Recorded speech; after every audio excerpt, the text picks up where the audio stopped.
I just like did a little meditation. I'm like, you know, God, I trust you on this one. Like I trust that initial nudge. I'm going to pay attention and I'm going to trust you over my fears. So that's one thing to be mindful of. Like, where are you placing your trust? Like, are you placing your trust and faith in certainty, which is totally an illusion? Like, it really is. Like, all this control certainty stuff is, I mean, we think it's real, but it's really not. Like, are you putting all your faith and trust there? Or are you really putting your faith and trust in your higher self, your higher power, whatever you want to call it? So, yeah, be careful where you invest your faith and what you base faith on. So, hi everybody on the live stream. Sorry we were a little delayed on that, but we're happy that you're joining us now. So everybody just verbally say hi to all the people that are live streaming. I turned the computer around, but I don't want to mess up the live stream again, so I'm just not going to touch it. Any questions about what I just shared before we dive into a little meditation? No? Okay, well, if things come up, let me know. Is everybody relatively comfortable as much as you can be in my living room? Okay, okay, good. All right, so just close your eyes, please. If you have, just by show of hands, anybody never meditated in your whole life? Okay, great. It's fine if you haven't. I always love first timers. It's always really fun. So this is just this is really just a centering process, just a time for us all to drop in and just connect first to ourselves, then to our higher power, whatever that is, and then to each other, just to create the container in the room and get away from traffic and to-dos and holiday shopping and Facebook statuses and all that stuff. So just take a really nice deep breath. Inhale, hold it for a moment, and then just exhale with a sigh. And one more of those. Take a nice deep inhale, hold, and exhale. And again, take a nice inhale. This time, just scrunch your shoulders up to your ears. Inhale and hold. And as you exhale, just let those shoulders just melt. And really just kind of shake them out. Just let your shoulders drop on your back.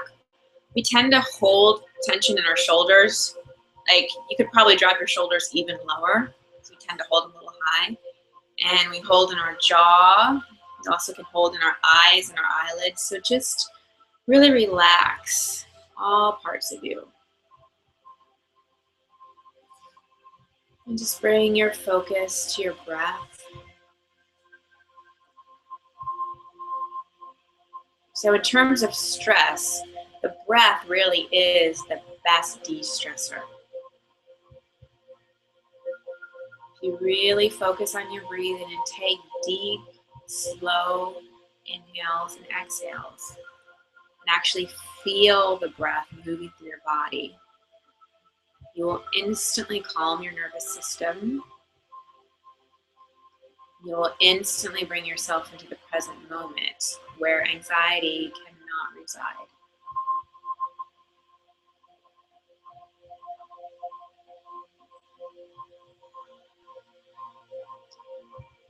And as you're focusing on your breath, your mind may come in and it may start to wander, and that's okay. That's what the mind likes to do. So just observe it. Don't judge it. Don't make it wrong. Just observe it and bring yourself back with your breath.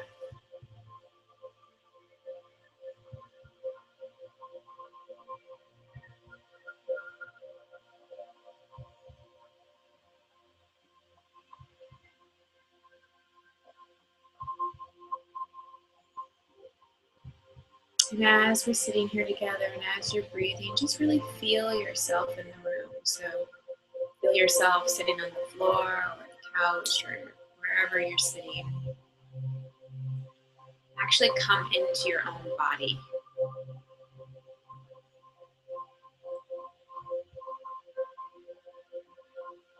And really be grateful to be in this body.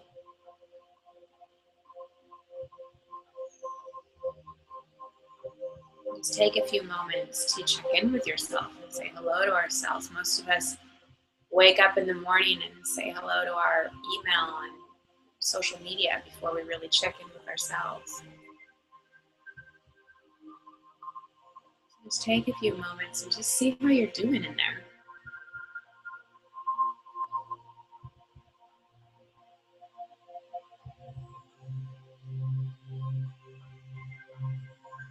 Just feel yourself grounded in the present, grounded to the earth.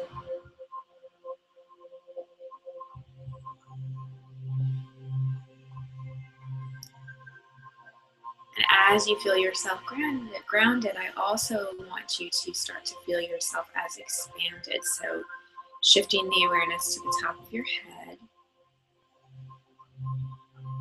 and opening that awareness up and up and up, connecting to source energy, universe, divine, God.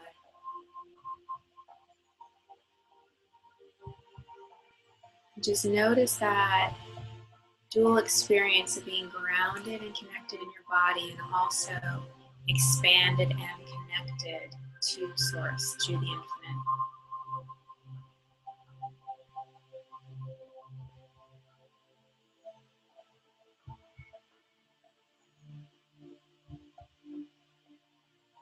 And as you're feeling that, maybe just in your own way inwardly, just offer that you're a little more ready to be guided. You're willing to be more open to directives from the universe.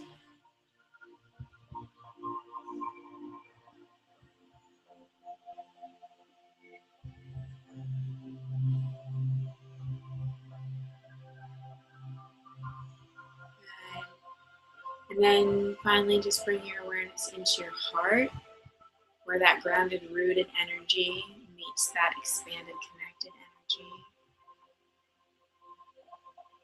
That heart chakra, the center, the doorway of all love, unconditional, infinite love. And first, just bathe yourself in this love, sending it to every cell in your body,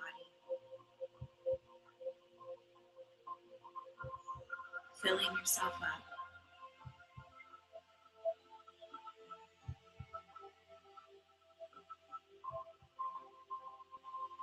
And then from that full place, extending and sharing that love to everyone in this room,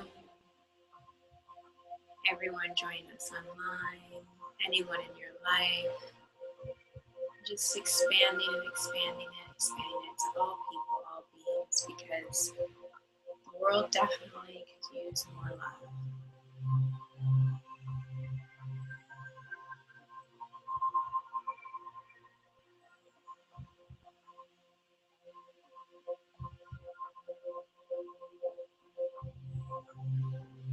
And then just sitting in stillness, in silence for just a minute or so.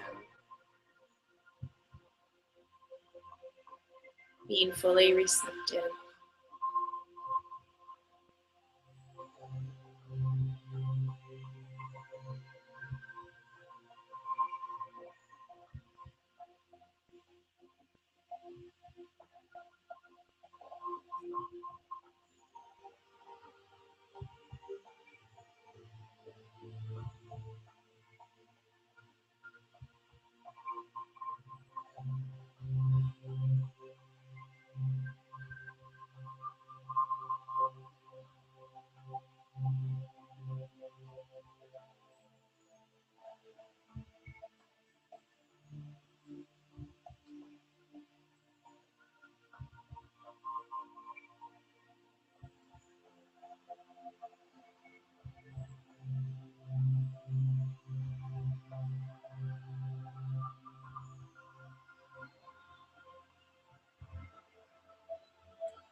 Gently bringing one hand to your heart and one hand to your lower belly, just connecting with yourself.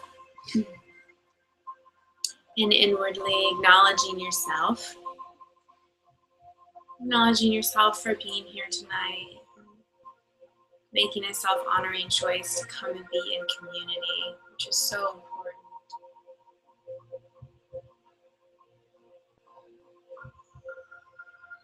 Take one more nice deep breath.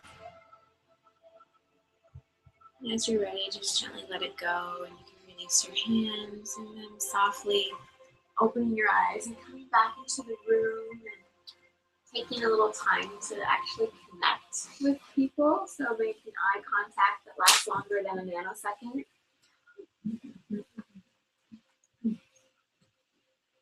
It actually is really good for us to look in the eyes of someone else and connect without any explanation or awkward smile, or just like, hi, I see you. It's just an exchange of connection, not expectation.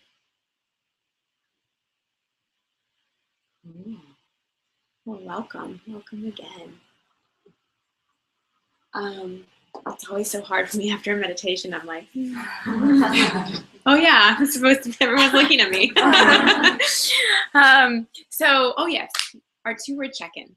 So what we do, for those of you who are new, whenever I have a relatively small group, I like to go around and have everybody say their name and 2 words that just sum up what's present for you in the moment. Don't think of your 2 words now because it's not the present moment for you, so that would be scripting. You don't want that.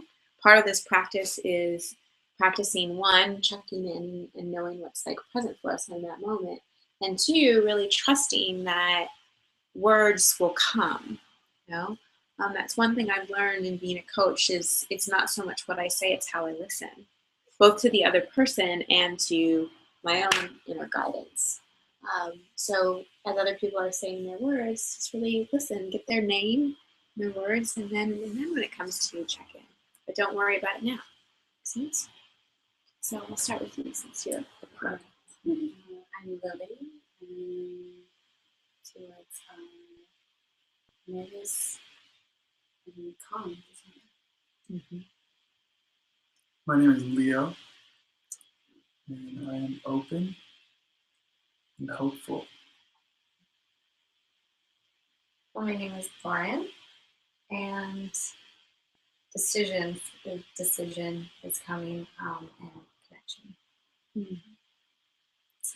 My name is Rihanna. Grateful and anxious.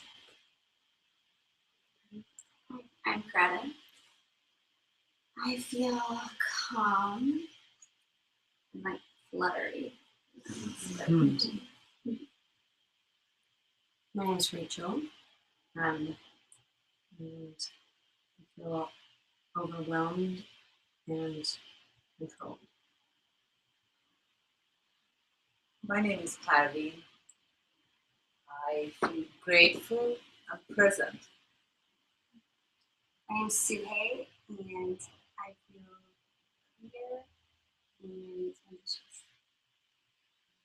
My name is Alyssa, and I feel open and curious. My name is Amber. I feel curious and stiff. My name is Tori. I have 2 words, ego and intuition. That's great. Hi, it's Miriam, and I feel vulnerable, and I also feel safe at the same time. That makes things a really good trusting part, I guess. It's good to see you. My name is Angela. I feel nervous and hopeful. Yeah. My name's Samira. Intimate and heavy. I'm Dave. I'm feeling calm and uncertainty. I'm Christy, and I'm feeling tired and calm. I'm Carrie, and I feel happy and alive. I'm Jamie, and I feel open and full.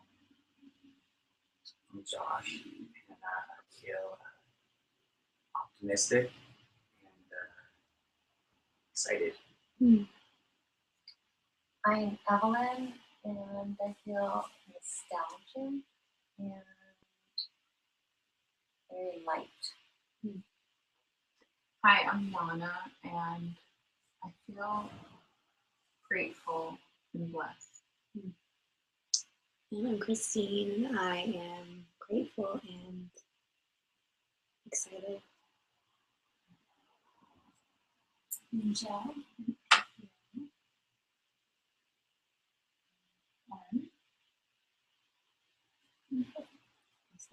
Can you turn down the thermostat a little bit?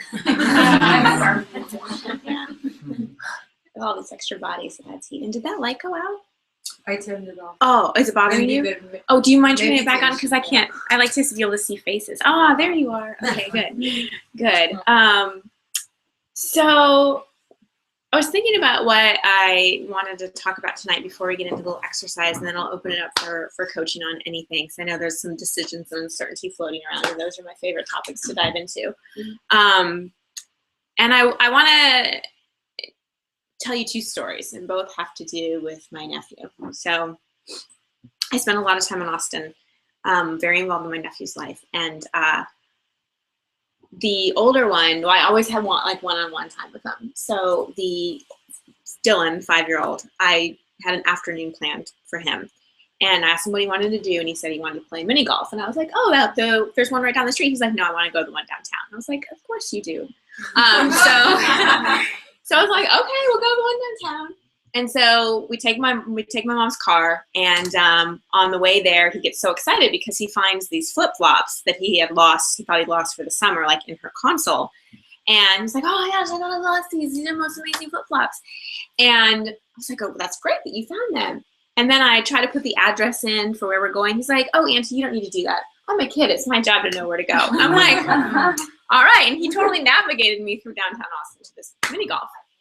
And so we get there, and like I go to the bathroom, and I leave him. He says he doesn't have to go, so I leave him like kind of out. I'm like, is he okay? Like, you know, I'm so used to like scary Lifetime movies where kids get snatched, but he was fine, just getting his club and his ball, and he was so excited. And we go, and like he totally cheats and gets all these holes in one, which he really didn't get. But he was really obsessed with the tubes. You know how in putt-putt there's like tubes, and you shoot them in one, and they come out the other. And then we were at the 18th hole, and he's throwing balls up, and we're trying to figure out which tube goes with which hole, and he's having so much fun and laughing. And then he's like, I have to go to the bathroom. And he walks off, and I see just completely wets his pants. And he kind of walks to the bathroom, and in that moment, like there's the auntie in me who like wants to chase after him, and then there's like the coach in me who's like, how do I help him not feel shame? Because I know how toxic shame is, and how when we feel like we've made a mistake, little things like that and the self-beat it can create, how that like perpetuates often a lifetime of a story around shame, around making mistakes, around all those things. And so the first thing I do is I'm just like, okay, I know he's a sensitive kid. I'm going to give him some privacy. I'm not going to like chase after him and be like, are you okay? Are you okay? Because you know when like something happens, the last thing you want is someone like all on you. So I just let him in the bathroom. It was a single bathroom. And outside I'm Googling like Old Navy, Goodwill, like where can I go to like get kids' pants? And because I can't go to a mall because I can't leave him in the car, you know. Anyway, so, and I let it go 5 minutes, and I knock on the door, and I'm like, Dylan, are you okay? And he's like, yeah, I'm fixing it. I'm like, what is he doing? I know. So I'm like, okay, well, I'm here. Just take your time. No rush. And he opens the door, and I don't know there was no fixing it. And and I'm like, and so I just said, you know what? Accidents happen, and no big deal. Now we're going to go on a scavenger hunt for pants. This is going to be fun. So we get in the car, and I'm like, all right, God, you gotta like help me out here because I have no idea where to go. Like, guide me. And this is again, like when we're not in panic mode, our intuition can really like lead us. So I'm driving, and I see a bike store because Austin's loaded with bike shops, big biking town. So I'm like, okay, I'm gonna go there. So I pull into this bike store, and some guy that worked there was standing outside, and I pull out, and I'm like, do you sell little boys' pants? And he probably looked at me like I was some crazy lady. And he's like, we might. And I go, okay. So I lock the car. I go, can you just kind of keep an eye on this car? And I run in. And then once I knew my nephew couldn't see me, then I went from like calm and composed to like woman on a mission, like frazzled, like I'm hunting for pants. So find a pair of pants, don't know if he'll wear them, ask the guy if I can run them out to the car. Everybody's looking at me like I'm crazy. I show my nephew the pants. He's like, yeah, those are cool. I buy them. They're like long, tight bike pants. And so I help him in the car and everything's soaked. His shoes are soaked. But how awesome, because I have a moment to turn this into a teaching opportunity about how the universe always have our backs, because he thought he lost those flip-flops, but they needed to stay in the car, and so we needed them at this particular moment. So how grateful that like the universe was looking out for us and we have these flip-flops. So he's got his pants, he's got his flip-flops. I'm like, do you want to go home? Like, you know, because he's like, no, I'm really having fun. Like, let's keep going. So I was like, okay, awesome. And I'm sharing this with you for a couple reasons. One, it's just a cute story. But second, like, what I see so often, and this is about what my blog is about tomorrow, is how much we fight for our limitations in our story. You know, people come to me or come on a retreat or whatever, and they tell me so much about what they want. But then they spend way more time telling me all the reasons why they can't have it. And this happened, and then that happened, and I made this mistake, and so I'm afraid again, and and on and on and on about what's limiting them and why they can't. And I have so much compassion for everybody's story, and I know that we all need to process that and bring light to that. But at some point, when we keep fighting for those limitations, that becomes our life. And then we collect evidence on it. You know, like if my nephew in that moment had formed a story of when I have fun, something bad happens, because that was the potential. Like I'm having fun, I'm in the moment, and like I make a mistake and something bad. And then I make a mistake and then I'm shamed. Because if I had said, I asked him before we started, do you have to go to the bathroom? No. Are you sure you don't have to go? Yes. If I had said, I asked you if you needed to go, you know, he would have gone into that.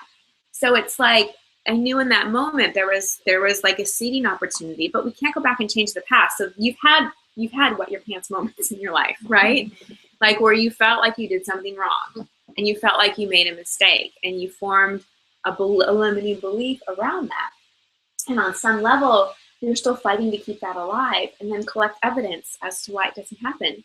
Somebody who has a story about you can't trust men and they leave gets broken up with and cheated on a lot. Someone that believed bad things happen, like gets a lot of parking tickets and job losses and like, you know, is in the longest line at this supermarket, whatever it is. So I really want you to be aware of that. Like where are you fighting for your limitations? Which brings me to my second story, also about my nephews. So have y'all seen the elf thing? Yeah. Okay. So elf on the shelf. So new to me, right? So, but ever since I've had nephews, I've known about it. But basically, it's like this elf. There's all kinds. There's boy, girls. There's boy elves, girl elves, all these things. And the elf appears after Thanksgiving, and basically, it's in different. Like you wake up as a kid, and you have to find it, and it's in different places. Like in my house, it might be hanging off the TV or the lamp, and basically, it's like preparing you for Santa. I don't really even know, but all I know is I like to come up with cool places to hide it. So, but like Dylan and Brennan's almost 2, they wake up in the morning like, where's the elf? And like they see it and they know they can't touch it and they truly believe in the magic of it. They absolutely 100% believe in the magic, and they believe that those elves floated around in the middle of the night and found their little hiding spot and are watching them, you know? And it's just so, it's like, wow, that preciousness and the power of their belief. They don't believe in their limiting stories. They believe in magic. So my next question for you, and what we're going to work on a little bit with a partner, is like, if your adult brain and your programming from your story were just to disappear, like this holiday season, if you could have like one wish, you could just believe in magic. Like you could believe in anything you wanted to believe in, that it would come true. Like what would it be? Like we all still have that childlike curiosity and that childlike wonder and that belief in magic. And the thing is, like whatever we believe in, whatever we long for, absolutely is true. It can come true. Maybe not in the exact form, but the essence, the experience that we're craving for is 100% possible. We just tend to interrupt it or slow it down or sabotage it completely because we believe more strongly in our limiting beliefs. Right? This making sense? Okay. So what I want you to do is just briefly, and those who are doing this virtually, you can do this in your journal. I want you to, we'll just spend, well, actually, before we do a partner exercise, we'll just spend a little time on our own. I'll just guide you through like just a quick visualization process. And then what I'm going to have you do is just share, like talk with a partner one by one. I'll tell you when to switch about like, you know, this holiday season, whether you celebrate Christmas or Hanukkah or don't celebrate anything, whatever it is, but this is sort of the holiday season of giving and receiving, right? Like if you could just have like your greatest wish, whatever it may be, what would it be? What would it be? And let's not play it safe. And let's not worry about keeping our expectations low. Like, let's not be grown-ups for a second. Like, let's just believe, okay? So before we do the meditation, go ahead and with eye contact, establish your partner now. Like, you know, you're my partner. And we can do groups of 3 if we need to. And Jill can be with someone. Is there anyone that doesn't have a partner? Raise your hand if you don't have a partner. Oh, you two? Okay, so you two will be partners. Anybody else? You don't have a partner? Jill, will you be her partner? Okay, so Jill will hop over. Okay, so do you want to move first? Okay.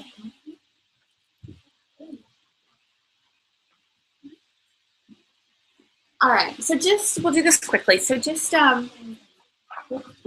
please, everybody is that. Are you guys there? No. Oh, okay. Sorry.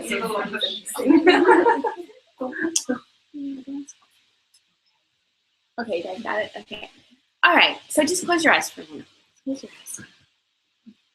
And just again, using that breath to just connect back to ourselves. So just take a nice deep breath. Good. And I want you, in your mind's eye, to see yourself regressing in age. So see yourself going back in time and start to get an image of yourself, picture of yourself when you were a little boy or a little girl. And you still believed in magic and wishes and dreams. And there was no self-consciousness. There was no story.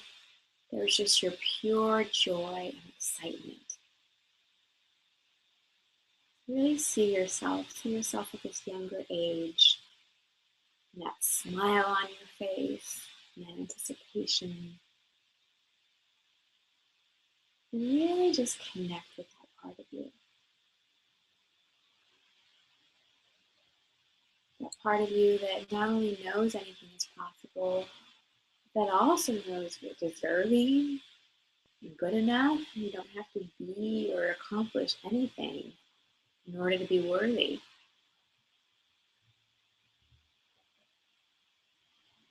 And as you connect with that little one, start to just imagine and ask yourself, and really make it okay to ask, what do I really, really want? What's on the top of my wish list? What dream would I like to come true?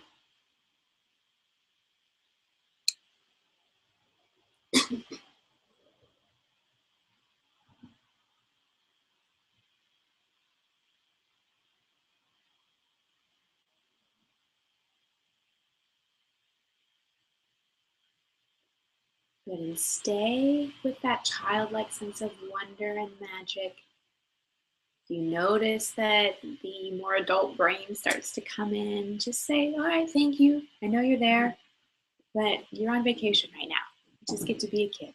And when you're ready, just go and open your eyes and turn to your partner. And we'll have the person with the longer hair share first. And I will, I'll give you about a minute each. So when you hear this, when you hear the first bell, it's just one bell, that means switch talkers. And then when you hear two bells, that means come back, okay? All right, so person A can go ahead and start. And really, oh, one more thing, sorry. When you're talking about it, and for those of you who are journaling about it, don't just be like, Yeah, it'd be cool to have a horse. Like, I want you to like be like, oh my gosh, so this is what I want, and I'm so excited about it. Like you know, when little kids are telling you like something like that they want, and they're so and it's so cool, and oh my god, it has all these traps and lights, and I want you to get excited about it. Like you're really excited about it, okay? Because you want to start to feel that. All right, begin.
So switch partners, switch shares.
Cool. Oh, I love seeing all the smiles in the room.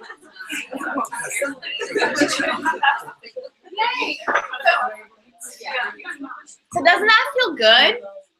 Like, doesn't that feel so good? And like on a daily basis, how much, just kind of in your own, you don't have to share it, but just kind of like look over the past week and take a little inventory, and how much of your conversations were that vibration, and how many of your conversations were, I don't know about this, and I'm so stressed about this, and I don't know about this, and I don't know about this, and I don't know about this. Like, imagine if you had more airtime in this vibration versus the what's wrong, the complaining, the what's not working, like all that type of stuff. So what I want you to do now is, everybody have a piece of paper or a journal or something? Okay, good. If you don't, I'm sure people will share. Although we're in kid mode, so I don't know. There might be some sharers and some not sharers. Okay.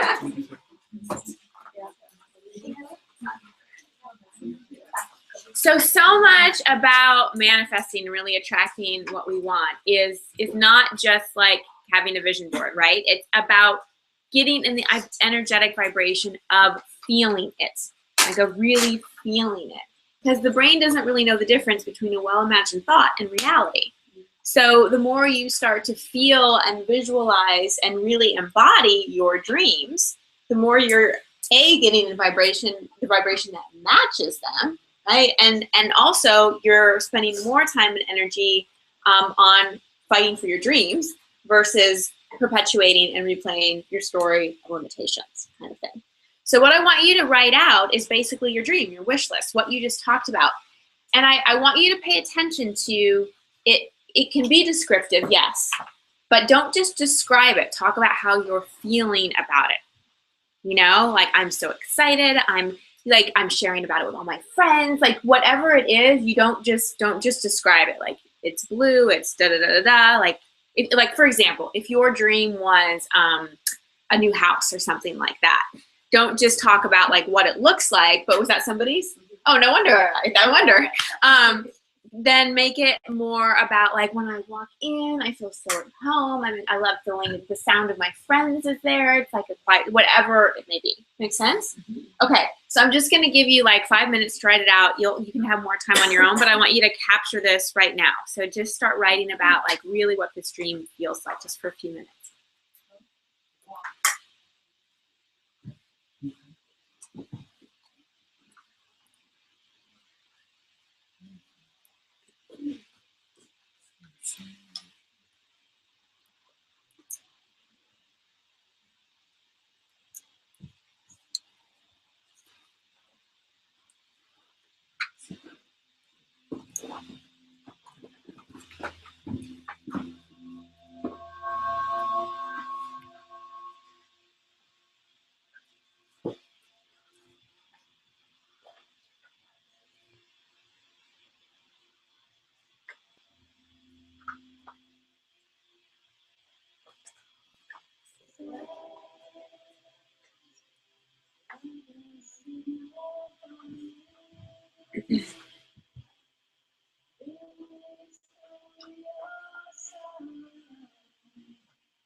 So just about another minute or so.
Okay, cool. So you can always come back and add to that later. But I love seeing you all right away. It's awesome. So what you want to do with this is you don't just want to write it tonight and be like, oh, that was a nice journal entry. You want to read it like every day and add to it. And when you read it, don't just read it. You know how you can read a book and then you go a couple pages and you're like, what did I just read? And you have to go back because you're reading, but you're not really in it. So you don't want to do that with this. You want to like read it and feel it. I've shared this tip with some of you before, but a lot of times when I'm working to shift my vibration about something, I'll write out something like this and I'll record myself doing a voice memo. And I'll listen to it because your own voice is actually very hypnotic because, you know, you're the one programming it all day long. So actually listening to your own, like record this, it'll probably be, I don't know, 2 to 4 minutes, something like that. Record it in the morning. Like I like to record it fresh every morning as like part of my spiritual practice. And then like throughout the day, I'll just listen to it. And it's great. It really works. So what I invite you all to do is, and when I say it works, it doesn't mean, well, if I do this and then I get the stuff I want. That's not the point. I feel better. My vibration shifts. I'm more in alignment with who I am and the direction I want to go, right? So just think of it. We have all these years of programming, and then we sort of like reach a point where we're like, wow, I don't know about this operating system. Like, some of this may need some updating. And so this is just putting energy into reprogramming and actually kind of getting back to how we began in so many ways, back to that childlike curiosity and wonderment.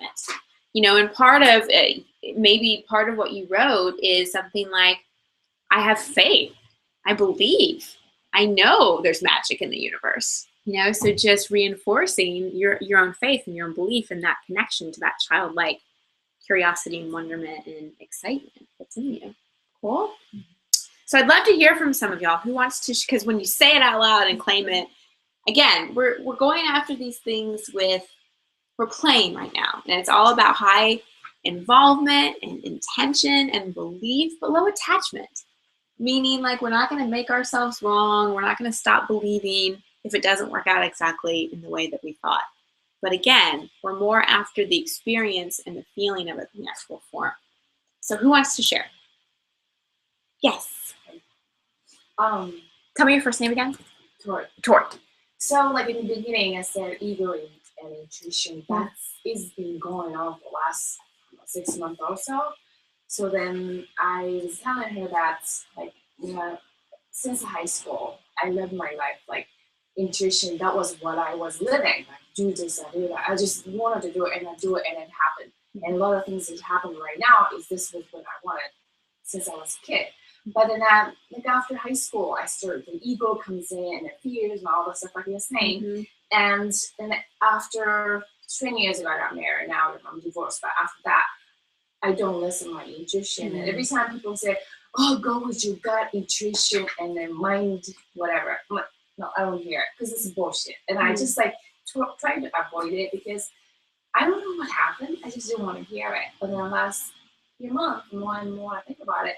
Wow, all the things I have and I'm doing right now because I was listening to my intuition, and it's like I manifested all of it. But now I can't get that same thing that I had when I was a kid, and I wanted to get it back, but it's always ego comes in telling me that, oh, that's stupid. You can't do that because that will make you look bad. Like how I choose my man or how I choose my job, like ego always telling me like, don't do this because he's gonna make you look bad. And don't do this because this job is not gonna pay you well or whatever it is.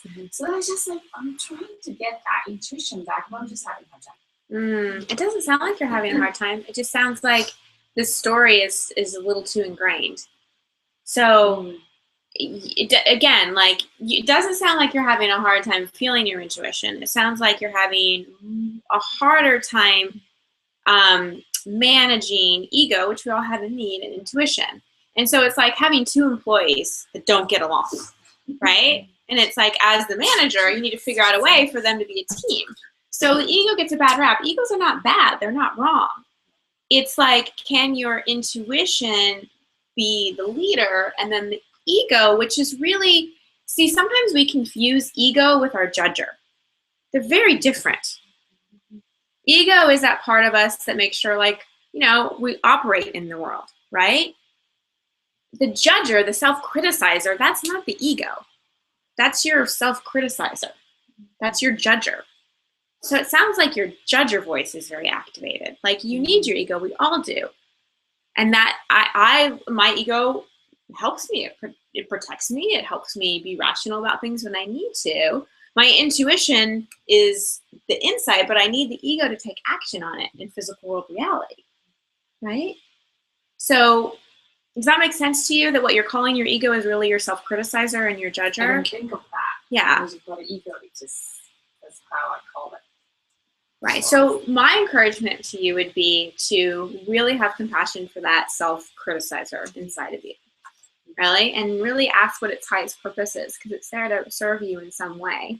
And maybe it thinks that it needs to be critical to motivate you or to protect you or to keep you from being hurt or something like that. And just apply so much compassion with it. It's like, you know, when a kid is acting out, if you just yell back at them, you're just gonna have a meltdown.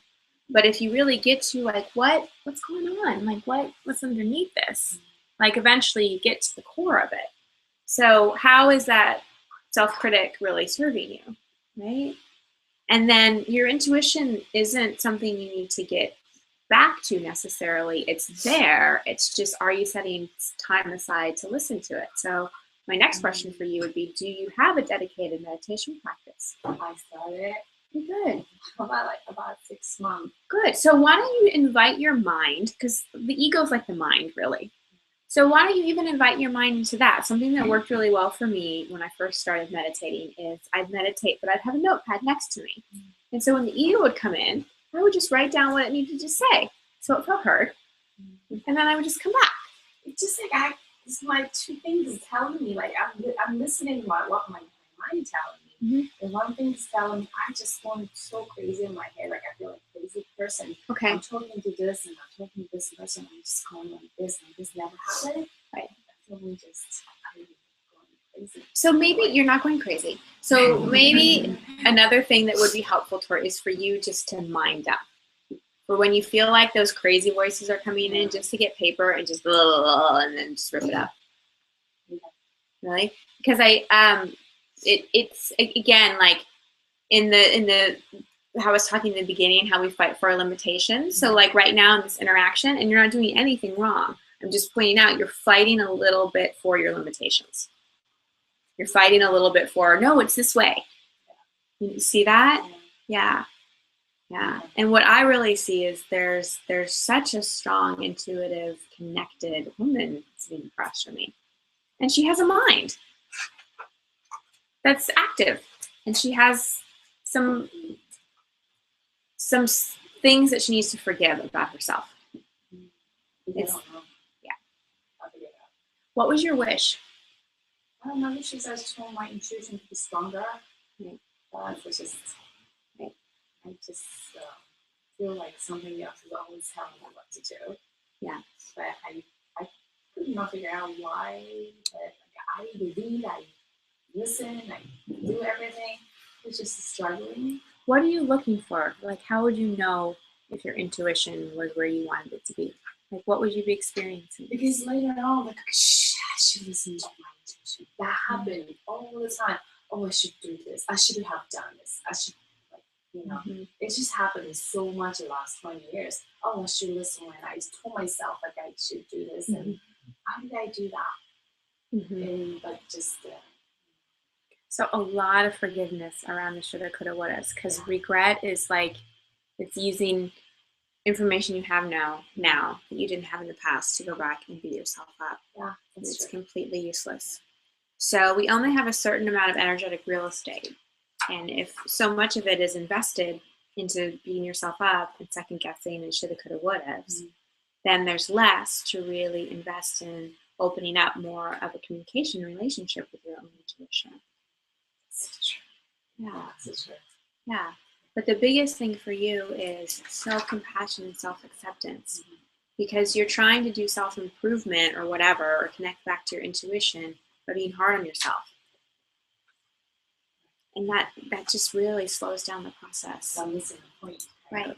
Because intuition comes from, would you agree that intuition comes, what's your word for your higher power? Like, what's universe? Okay, so would you say and agree that intuition comes from like that universal force, that those two are the same vibration? Okay. And that force, how would you describe that universal force? Like, what are some qualities of that? Just have strong power. Power, And love, would that be one? see, I love the one that I don't. That's it. I think I can't love people except my kids. That's something like I'm not good at it. So I can't love people except my kids. So it's not true that you can't love people. You know, it's just like I'm having a hard time. I mean, I love you. I say that all the time, but like it's not all. You know, just whatever it is. I have a lot of. I don't think I have any issue growing up, but I'm sure like a little bit here and there.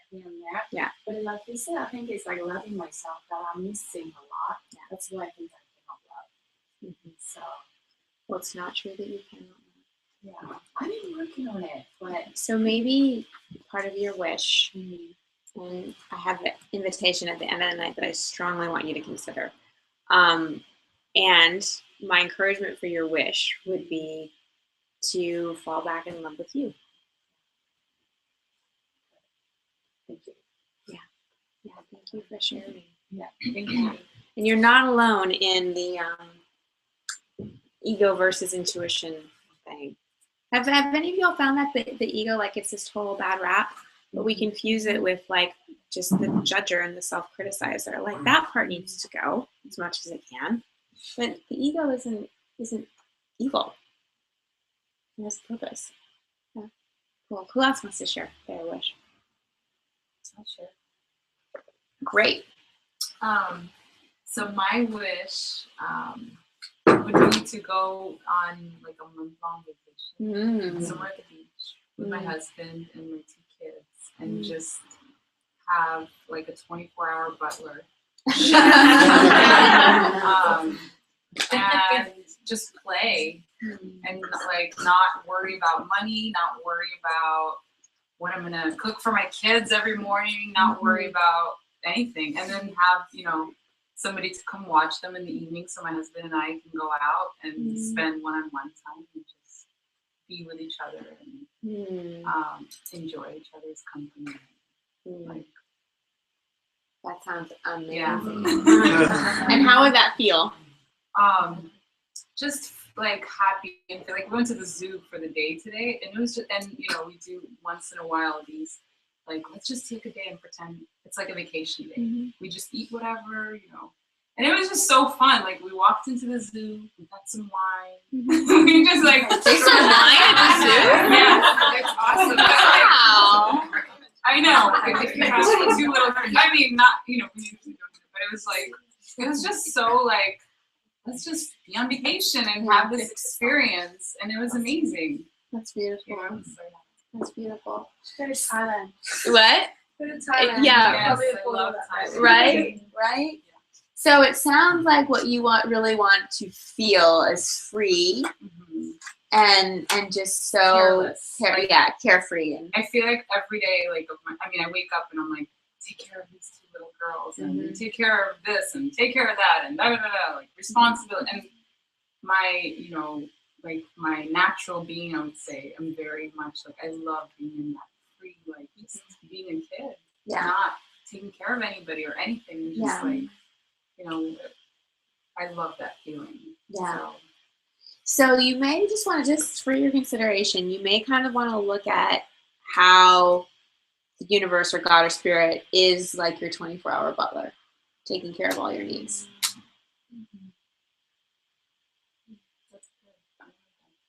But sometimes with moms, it's like the pressure and the responsibility and all of that, you can kind of get so myopic on like, these are mine, I'm responsible for, these and the to-dos and everything like that, that you can get so in the frenzy, you step out of the flow. Right?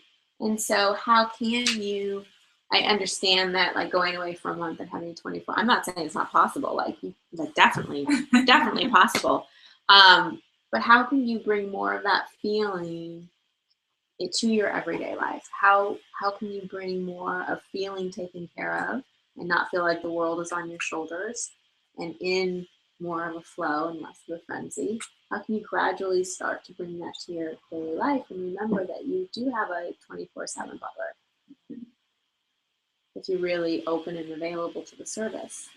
Right? And also, I feel like simplifying things, like just letting, not trying to always be on my kids, like, this is what you have to do, this is what you have to eat, this is, it's like, just let it be sometimes. Yeah. It's okay to Yeah. Yeah. Take out or whatever. Yeah, it really is. Yeah. It's okay if they're not in your routine all the time. Yeah. And because then they'll find their flow too. Like that's part of like what you're teaching them. Yeah, for sure. And they're so much more connected to that. We all are when we're little. Yeah. They're just like, let's play and let's, they don't need to go on vacation for a month or whatever. Exactly. Like they'll do it anywhere. Exactly. So I think the other thing, this is beautiful that you're bringing this up, is like you saw how much I learned from my nephew. Like he's such a teacher to me, like such a teacher, both of them are. And if we're too busy managing kids, we may miss out on opportunities for them to be our teachers. They're the biggest teachers. Yeah, and they have access to that frequency that you want. So it's like sometimes you gotta just let them lead. Yeah. Yeah. Awesome. Yeah. Anybody else have kids? Yeah. Your kids? Oh yeah, come sit. Who else wants to share their dream, wish? No one else? Yes. Okay, so my wish was to kind of feel, I'm the one who said uncertainty. Okay. So I'm having a lot of that in my life right now. Okay. So my wish was to just like, in my career, like know that I'm where I need to be, that this is where I want to be, that I don't regret, going to school, that for what I'm doing, that I'm just happy every day and I'm excited every day and I'm not doubting what I'm doing with my life. And I feel like I'm somewhere I can be for a really long time. Okay. Which I'm not feeling right now. So you're feeling a lot of doubt. Yeah. What's triggered the doubt? I think a lot of it's fear. When I really look deep down into it, a lot of it's fear and insecurity about my own performance in my job, I think. Okay. So what is it? You're going to school and you have a job? Yeah, well, it's more internship, but I'm going to school for social work. Okay. And so I'm where I want to be, in theory, but I'm feeling, because it's all new to me, so I'm feeling really insecure and I'm finding my fear and my judging of myself coming out a lot. And so now my part of my intuition is just oh, stop, don't do it. This isn't what you're supposed to do. You're not good at it. Right. You know what I mean? So what is your patterning around new circumstances, historically? I get scared. And and I want to like retreat and go back to being safe in like my safe little spot that I was in. And do you have any sense of what what seeded that pattern? I don't know. I should think about that. I think for me, it's more of I'm kind of like a perfectionist. So when I don't feel like I'm really good at something, I get scared and I want to like go back to what I was good at. Mm-hmm. Yeah.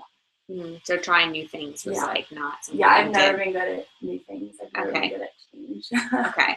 Yeah. Did you like grow up in the same house? Like pretty For the much. most, it's actually funny because I've moved around That's what I was wondering. for a bit. Like I've lived in other countries and like I've been around a lot of change when I was really young. Yeah. So I think once I kind of got into like elementary school, I was kind of in the same spot. Right. And so yeah. But early on, things changed a lot. Yeah. Okay. But that's an interesting thing to think about. Well, yeah, sometimes when we have a lot of change in those early years, it kind of throws our, Yeah. so all we want is the same, Right. That's true. right? So my suggestion would be to kind of maybe do a little work about the younger one who was like, what's going on? Like, I just want the same, like kind of thing. Because whenever we're not okay with change, it has to do with self-trust and safety, right? So this has nothing to do with whether or not you're good at something or not good at something. This has more to do with like, do you feel safe when change occurs? And when something new and something foreign and when you don't have quote unquote control, like how that feels for you. I'm such a control freak. Yeah. Well, of course you are, because like anybody that has circumstances which feel unsafe or unpredictable, then the compensatory strategy is control. And that's what we become like addicted to, because like I don't want to feel that way anymore. This is not cool. Like I'm just going to try to control everything in my life. And the pitfall in that is then you're not in flow at all, because you're controlling everything. And uncertainty is like the worst feeling ever, because you don't know. So the risky thing in this for you is that you're not really going to be able to step fully into your gifts. Because you want to do social work, you want to be a therapist, or you want to do social work? Well, it's more therapy based, I guess. So, like working with mental health right now. So, Okay. Yeah. And you feel a calling towards that? For sure. Yeah. Okay. Yeah. So do you want to continue to let your own fears and addiction to control to block your ability to help people? Because it is. It's so true. Yeah. Sometimes sometimes what helps us stop fighting for our own limitations is when we start fighting for something bigger than ourselves. And something that we truly believe in. And you feel a calling to this. So maybe stop making it so much about you. And really about learning and being of service and getting out of the way and really being used as an instrument. My prayer before I coach, teach you anything, is always help me get out of the way and just use me, like, really. And so it's like, are you willing to get out of your own way? And at the same time, do your own work on your own mental health, on that little girl who felt like she just wanted the same. Because what we need when we're 3 is a lot different when we're 30. But there's still that little 3-year-old that needs it. So it's like tend to the needs of the 3-year-old inside yourself, not through your job, not by trying to have control and certainty. You're trying to appease a 3-year-old by controlling everything in your life. That's not how you're going to be able to do it. Does that make sense, what I just said? Yeah. So find that place. And the other thing that reinforces like a sense of safety and self-trust inside ourselves is not abandoning ourselves.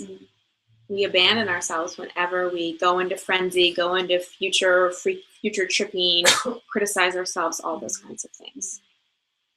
So this is about you really having a mentally healthy relationship with yourself, right? And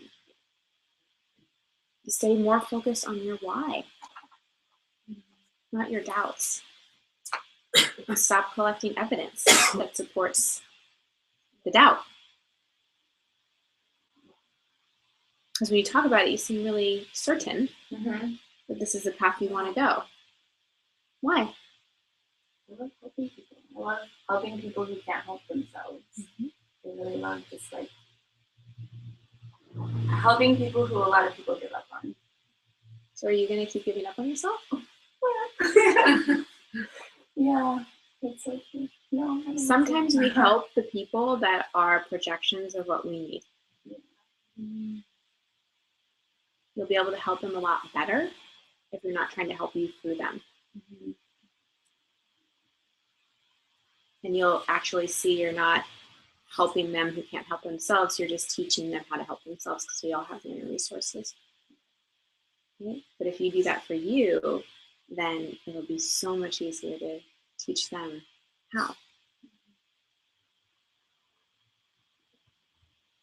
And I really acknowledge that work. It's important work.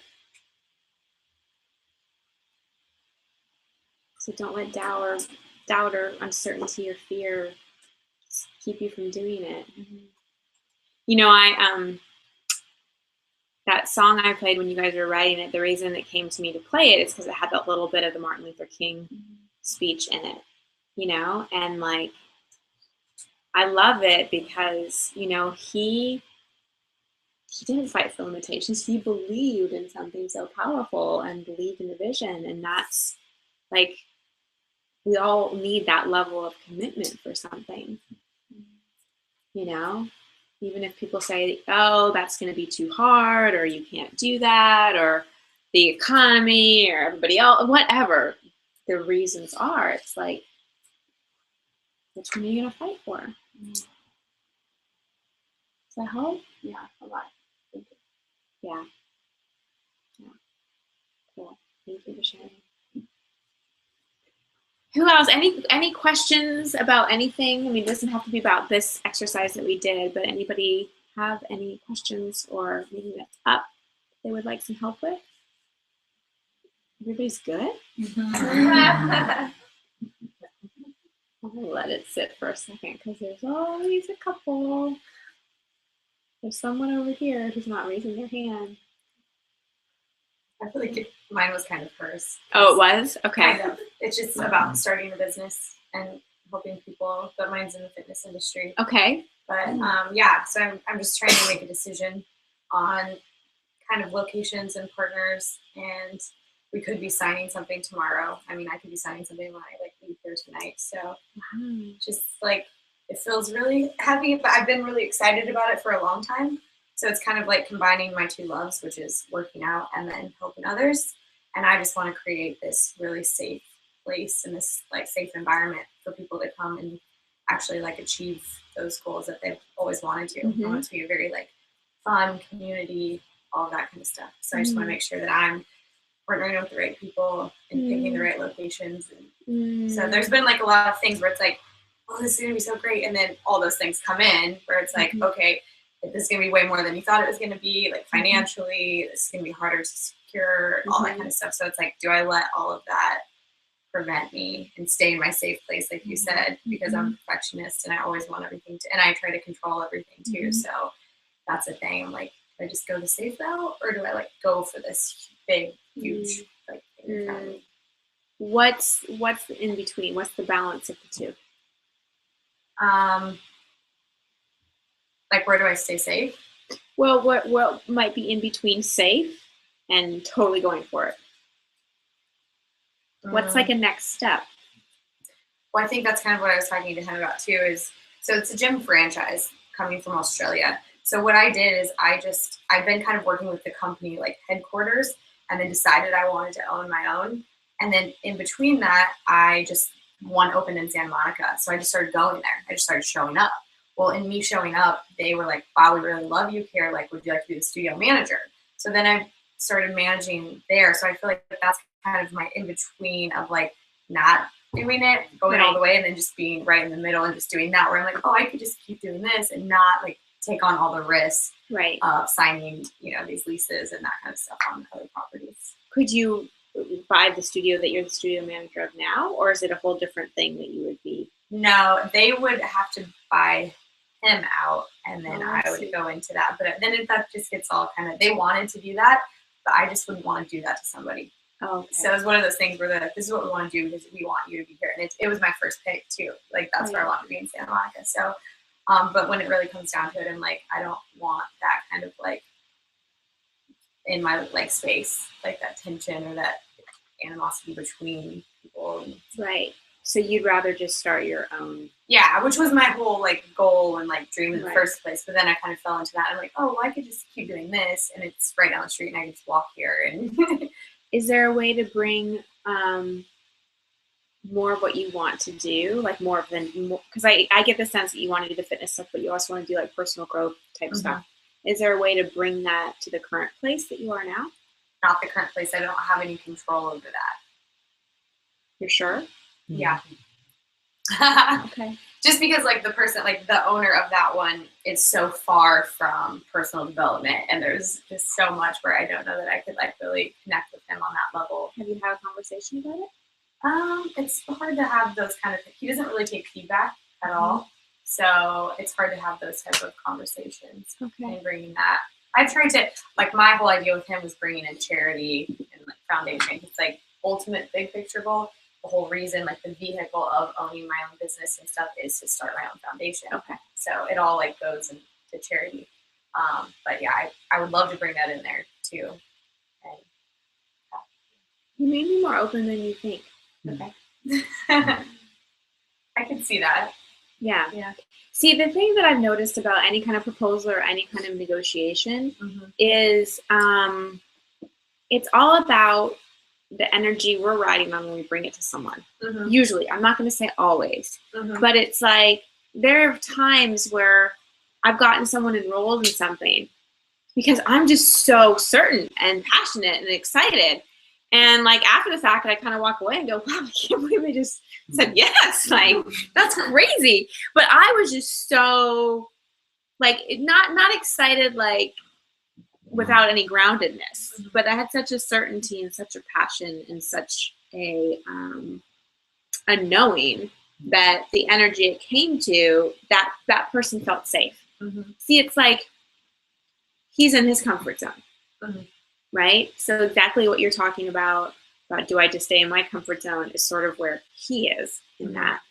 And so you have nothing to lose by trying to kind of bring it to where you are. Mm-hmm. Because you just never know. Yeah. You just The never whole know. ask. Yeah. I don't know until you ask. The whole for sure. ask thing. Yeah, The because whole nothing will ask thing. change, right? Nothing will If I change. go and- Absolutely nothing will change. Yeah. And I don't know, it just could be, and I'm not saying don't buy the other thing or sign these papers or whatever is coming, but it might be a step in the direction you want to go that doesn't feel like 20 steps, Right. but where you start to build your community and build your brand and get this in flow Mhm. without so much of the liability. Mm-hmm. Yeah. Are you allowed to say what the fitness center is in Mhm. Santa Monica? Yeah, What it's is called it? F45 training. It opened 6 weeks ago. Where is it? It's 7th in Arizona. Oh, fun. Yeah. And what's like the concept of it? So it's high intensity interval training, group fitness. It kind of takes out all the Olympic lifting, heavy lifting from CrossFit. So it makes it very functional. That's the F in F45, functional, 45-minute workouts. Monday, Wednesday, Friday are cardio based. Tuesday, Thursday are resistance based. Oh, And fun. then Saturdays we have a live DJ, and it's just like this Fun. super fun, like 27 stations. Oh my gosh. So yeah, it's Oh all my about God. like community, bringing people together for fun. And we've been open for 6 weeks, and people are best friends now. Like it's so fun. They all go out and do things together. They talk about it the next day. People are coming twice a day. So it's just really cool to see that. And people are like losing weight, and they're just happier, and they're Yeah. smiling, and so it's just really it's a very cool thing to be Yeah. a part of. Yeah.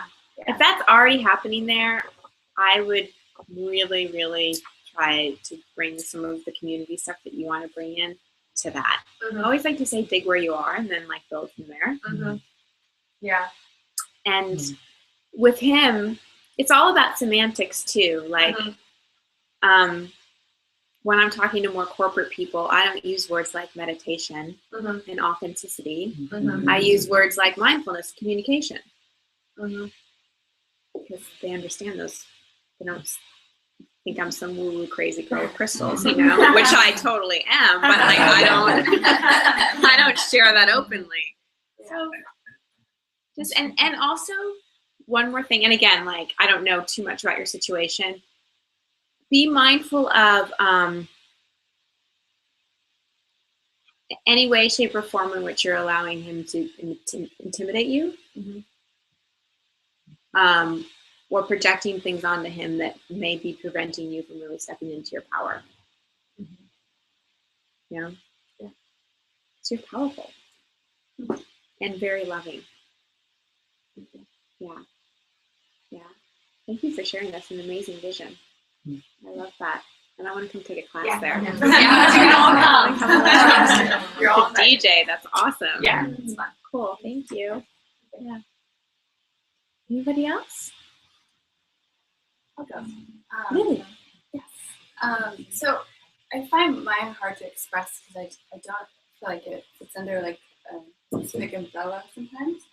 And so when I was talking to my partner about my dream, a lot of it had to do going back to actually being a little girl, what made you most happy. And I realized a lot of what I was visualizing still makes me so happy.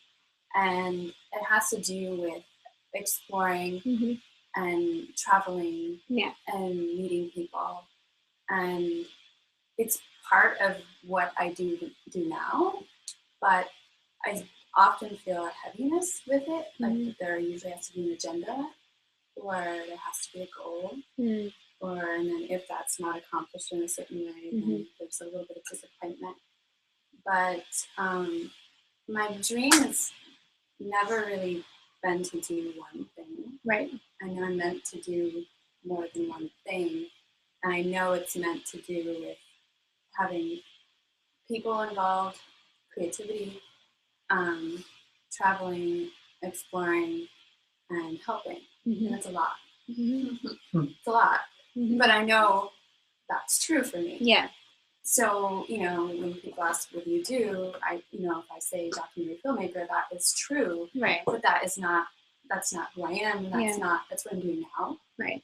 And I'm serving that project its purpose, and I'm going to continue to do that until. But that's not just what I do. Right. Right. So I think what I struggle with sometimes is knowing what my dream is, because I know all the components to it. And also that feeling of, because I realized when I had that visualization, I said, wow, I'm doing some of those things already. I'm like this little girl who's exploring. I travel the world filming and meeting people and hearing their stories. And even for pleasure, in a week, I'm going to be in Egypt. But I notice I don't always do it without the heaviness, or without shoulds, or without a goal. That's a good observation. Why do you think that you do it with the shoulds and heaviness and goals? That's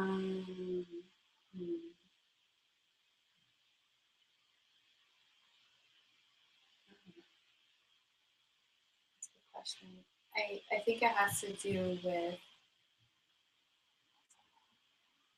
that I don't know, maybe I bought into a belief that it's not okay to feel that free. Sounds accurate to me. Yeah. Like you have to pay your dues or something. Yeah, in order to feel free. Yeah. There's a price for freedom. Did you fit into your family? Yeah. So that's kind of part of it too, maybe. Yeah, it was always a weird one. Right. According to them. Yeah. Right? So you have it's sort of like you have your natural kind of soul essence and personality, right? And desires. And then you have the conditioning that you your whole life have tried to fit yourself into.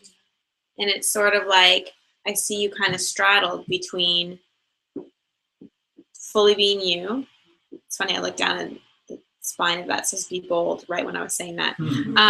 Fully being you and being bold to be you, right? And then also being like, wait, but I have to fit in and I have to like honor these rules. So, well, at least if I go with this heaviness of this goals, maybe I'll feel like I still am living up to my obligations over here, right? So, I think this has to do with permission. Like permission to and come up with your own rules, Lily. Like, to me, it's always, and this is kind of the holiday season, like we talked a lot about what we wanted to get, but it's also about what we want to give. You know, the other thing that ups our vibration is when we're bringing so much. And it doesn't mean like who's going to get somebody the best gift. It really is, how are you showing up for the people in your life, people that you know, and like the person that checks you out. Like, I'm amazed when I go to a restaurant or I check out and the person's like, hi, how are you? And I'm like, I'm really fabulous. How are you doing? They're surprised when I ask them how they're doing, you know? So it's just like little things like that. And so if you really want to look at, okay, yes, there's energetic exchanges to things. And if feeling free and exploring and all those things feels a little luxurious to you or whatever, then okay, great. What's the exchange? Kindness, connecting with people, spreading important messages. Like, get yourself out of this exchange system that you don't agree with, that you're still trying to fit into, and really create your own so that you feel free. But I don't hear that you want to feel free without responsibility. That's not what I'm hearing at all. But your definition of responsibility and your family's definition of responsibility are very different. Yeah, when you said something about the rules, that really spoke to me. I think what I tried to do for this one time is follow like rules exactly. I was very exact about following rules, and it just didn't work for me. Yeah, well, it felt confining and stifling. And we all have different journeys and different personality types and different roads. And the thing about you, Lily, is like what you said about the explorer. And you're like, I don't know what my dream is. Well, yeah, that makes sense, because to me, you're a more, I don't know what I'd call it. It's like you're a reactive dreamer or a guided dreamer. It's like you're not going to know what's next until the inspiration hits you. And then you go for it. Like, you're not a 5-year, 10-year planner. That's just not how you operate. And can you just like let that be awesome and okay? Because you know what your dream is in terms of how you want to feel and what you want to create and who you are.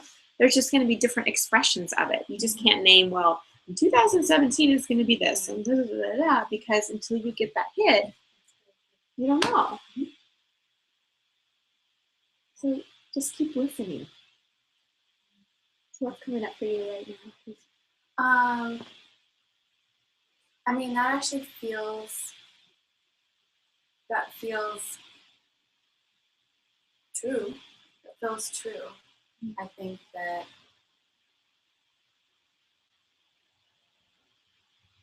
I think it's just the letting go part, you know. It's like, yes, that feels true, but tomorrow I'm letting all go. Yeah. The letting go part is what? The letting go of letting it be okay. Yeah. Letting that be okay. That part is tough. Like, there's even in my stomach. And what's that?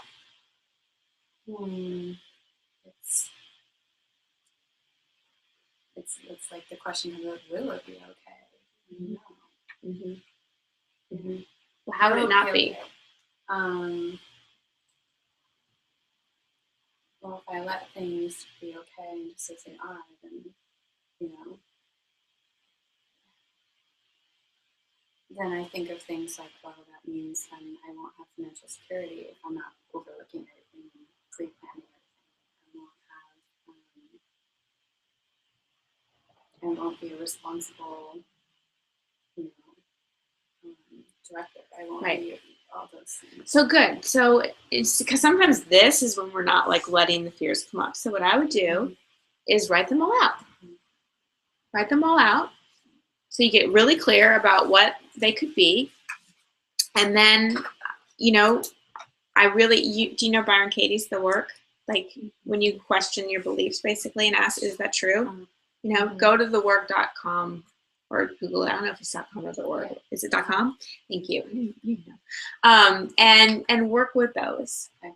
And just don't, because sometimes what we do is we're like, I'm letting it all go. And we just suppress our fears like a beach ball in the water. I'm like, no, I'm letting it go. I'm letting it go. La, la, la, la, la, la. And it's just much easier to be like, okay, like I feel the truth. Like I'm vibing with the truth. But there's this programming that's been in there for decades and these fears and blah, blah, blah. So let me just put them out and let me work with them. Because is it really true that you're going to not be a responsible director? Is it really true that you won't have security? No. I mean, there's lots of ways that we generate abundance in our life. But write them out. It's interesting. I was just listening to a podcast the other day that talked about play out your worst case scenario. Yeah. Just play it out. Yeah. And see how you're how the not go. Yeah. Yeah. And Exactly. owning that. Exactly. Exactly. Beautiful. How amazing you're going to Egypt. I'm so jealous. Oh my God, that's amazing. Wow. Cool. Yeah. Cool. Awesome. Anybody else have any comments or questions? Yeah. Amber, right? Yes. The dream that I have is that I can operate out of love and never fear, and everyone around me in the world is love and not fear, Right. because then everything is possible. Right. And I'm conscious of it, and I make a conscious effort. But the issue I have sometimes is the blind spots. Like while you were helping her, I had the epiphany that someday is even feared because I've convinced myself that today is not the day. It has to be someday. And so being more conscious of those, because I've wasted so much time with someday, not realizing that someday was here. Wow. You know what I mean? I do know what you So mean. just being more conscious of those blind spots or those subconscious things that I'm not aware of, and then not being hard on myself that I realized it now and not a year ago. Right. You know what I mean? Right. Yeah. So that's what I want. Yeah. Well, and also like, how can you bring love to fear? I have no idea. I just kind of, if I have a fear thought, I kind of talk to it and say, that's ridiculous. I'm going to do this anyway. Right. And then just push through it. And then once I push through it, that fear can't talk to me anymore because I went ahead and did it. Right. So, but someday I didn't know what was fear. Like it's very tricky, the fear in me sometimes. I don't even know that it's fear. Yeah. Well, and maybe experiment with being a little compassionate with the fear. Because I get that you've been working a lot with like pushing it aside and plowing through anyway. Yeah. But you know, bringing love to fear, because fear isn't, you know, it's not all bad. Just like the ego isn't all bad, right? Okay. Sometimes it's just a warning. Sometimes it's just something that needs to be addressed or heard or whatever. And you know, I've heard many times courage isn't the absence of fear. It's feeling the fear and just moving forward anyway, because most fear is just based on not knowing. That's what most fear is based on, is uncertainty. So if fear comes in, can you just be like, hey, fear, like, there you are. Like, I'm not going to fight you. I'm not going to let you stop me. I'm not going to make you wrong. How can you have compassion for the fear in you and the fear in the world, right? Because when I look at sort of the world and I look at how much fear there is, I can either be mad at the fear and try to make it go away, or I can just bring so much compassion and be like, oh my gosh, there's so much fear because there's so much uncertainty and there's been so many things that have happened to people where they've like lost connection and they feel separate. Mm-hmm. And that helps bring love to the fear. Okay. So how do I do that internally with my own thoughts? Acknowledge that yes, this bad thing is a possibility. So give me an example. Okay, I was recently apartment hunting. I just found one thing. Yay! But the fear was that I was never going to find anything in the right area that I could afford, that had everything that I wanted. And even after I signed the lease today, in the back of my mind, there was that fear of what if the most amazing apartment is on Westside Reynolds tomorrow and I've already signed my lease. Yeah. So it's more just that, how do I speak to that thought? So how would you speak to that thought with compassion? I don't know. That was good. I know how to plow through it, but compassion, I've never practiced it that way. Okay. So that's really good to practice with fear and just with yourself in general. So compassion is a super important quality to have with ourselves. Okay. So it could just be something like, hey, I hear you. Hey, fear. I hear you. I know you're just looking out for me, but God's got us. Yeah. We can trust this. Okay. See, that's just a little different energetically than just pushing it away and being like, because now it's not the enemy. no, it's not the enemy. Big sister, big brother. There you go. Exactly. Exactly. Yeah. Yeah. Okay. Love it. Thank I you. love it. Yeah. Yeah. Awesome. Thank you. Great epiphany. That Sunday thing's good. Yeah. Mm. How about right now, right? Right now. Awesome. Good. Well, thank you all for sharing your wishes and dreams. And, as the holidays are approaching, the last thing I just want to say is it can kind of come with it can kind of come with a lot of expectations and a lot of stress, but it also is there's a lot of joy and there's a lot of love and there's a lot of creativity and there's a lot of pretty lights and people coming together. And back to the collecting evidence, collect more evidence that makes you feel the way you want to feel versus the way you don't want to feel, and just let yourself be so caught up in the magic of it that you wet your pants. No, I'm just kidding. But that you just get so caught up in the magic in the moment, that all those everyday concerns and things go away. And it's just such a beautiful time too, to just to notice that beautiful exchange of giving and receiving, and for those of you who are interested in kicking off 2016 with Definite Bang, I have a little yes, hell no invitation for you. So my signature retreat, I used to do it only once a year, but because it's always so popular, doing it twice a year, and it's January 8th through 10th. And I'd love, Jamie's done it, Lana's done it. Could you went this summer, right? Yeah. So actually this is for women only, sorry guys. Let me just give a little descriptor of it. It's a Friday afternoon around 4:00 through Sunday around 4:00. It's about an hour and a half, 2 hours depending on traffic outside of LA. We rent a place to spend the night. Everybody stays together. It's like 10 years of therapy and personal growth work in 2.5 days. It's highly experiential. Oh, you've been too. And you've been, oh my gosh. And, oh my gosh. So many people. Oh, I love it. So maybe I'll just let you, okay, so in 2 sentences, how would you describe your experience there? Well, let's go for those of you. Okay, that works. Greta? It's like realizing something you knew all along, but just having somebody phrase it differently, that it just hits you and you're like, oh, that's what I was not doing that I want to be doing. Awesome. Angela? Yeah, life changing. I just feel like it got me to drop into myself more. Yeah. I didn't even know I needed that. Also, the connections you make are so amazing. I've made friends that I'm so friends with. Yeah.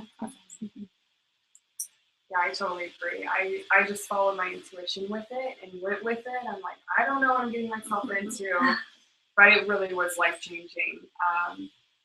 Like you said, it does. It helps you drop into who you are and just figure some things out and release some things that aren't serving you.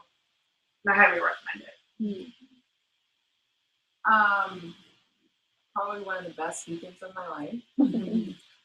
But I've done a lot of courses and seminars and whatever, and this was just, it's like a slumber party that you go with I think it was like 20 girls, that you leave there just so connected with these women and connected with yourself. Like, I've never been so connected with myself.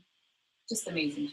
I think just do it. Like, I always tell all my friends, I'm like, you have to go to the, life changing. I would say again really quickly, like the energy that you're feeling now, like magnify that by 100 when you leave. Yeah. And you're like flying high for like, it feels like you're on drugs. It's pretty amazing. So, Yeah. That's what I would say. It's like this energy, and that's why it's like fun to come back to the drug work and get a little hit. Yeah. But like, it's like, that's how it feels. That like in a way. I love it. You're the best. It's a pretty awesome weekend. It's based on work. I mean, I've been doing this work for my whole life, but really consciously training on this path for like 16 years. And it kind of combines everything. And like I said, it's highly experiential, and really without a lot of the work that I teach in this workshop, I wouldn't be here. So if you're interested at all, what we're going to do, since you're here and everybody's about to go traveling and everything, if you register tonight, or at least talk to Jill tonight, we're going to give you a significant discount in the early bird special, because we want to get the group solidified, and we really want to make it easier for you to come. So like I said, it's like a total yes, hell no kind of thing. Hell no's include, I don't want to sit around with a group of women. Well, if you're a guy, you probably would, but I don't have the time, I don't have the money, it's right after the holidays.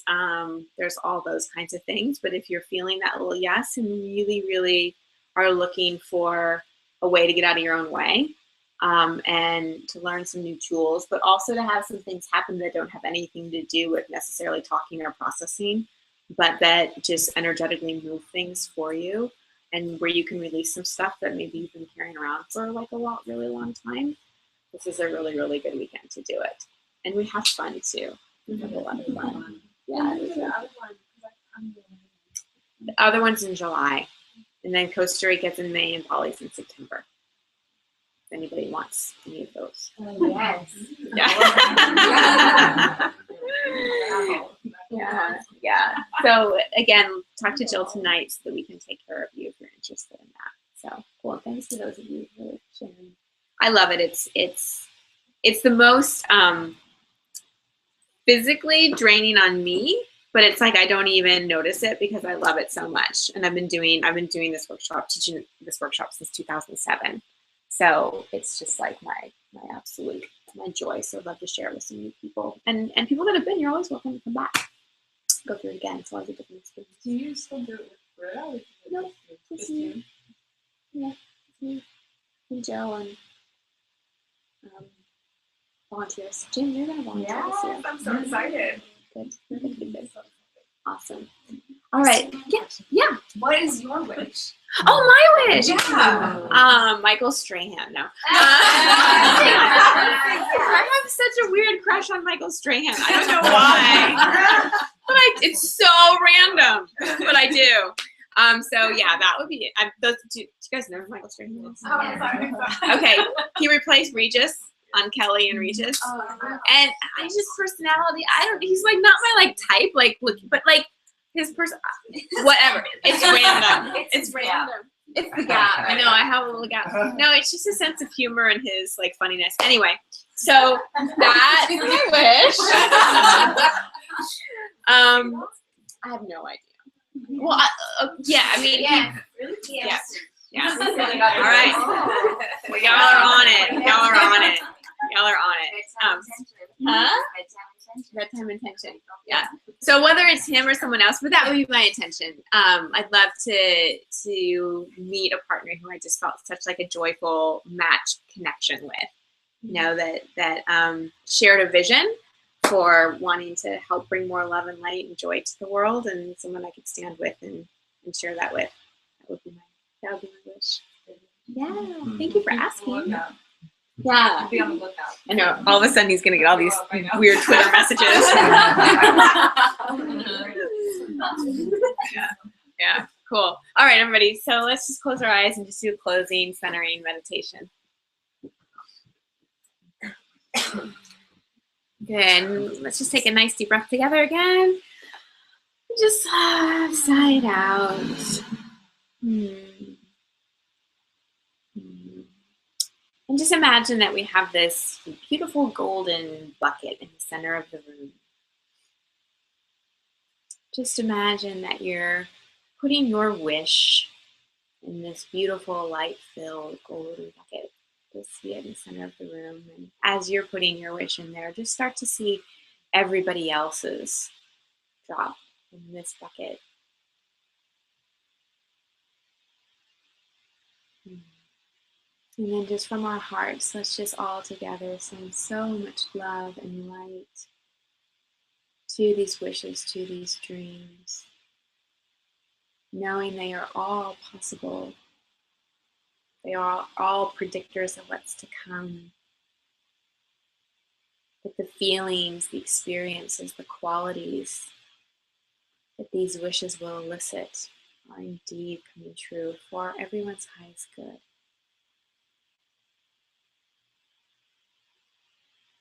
And let's all just imagine together this golden bucket just be lifted up, up, up, up, up to the ultimate wish giver, to source, to universe, to spirit. And just asking that this or something better happen for the highest good of all concerned. And once again, just bringing one hand to your heart, one hand to your belly, just connecting in. Just again, acknowledging yourself for being here and just being part of this community we created here together tonight. Doing our part to uplift the consciousness and spread a little more love. Releasing your hands, opening your eyes. Thank you all for coming. Have an amazing, amazing holiday. If you have any questions, you know how to find me. I hope I see you back here. Oh, we have, every year I do a New Year's workshop. It's January 5th. It's not in my house. It's at a place in Santa Monica. So it's a bigger event. It's a longer event. We do more exercises.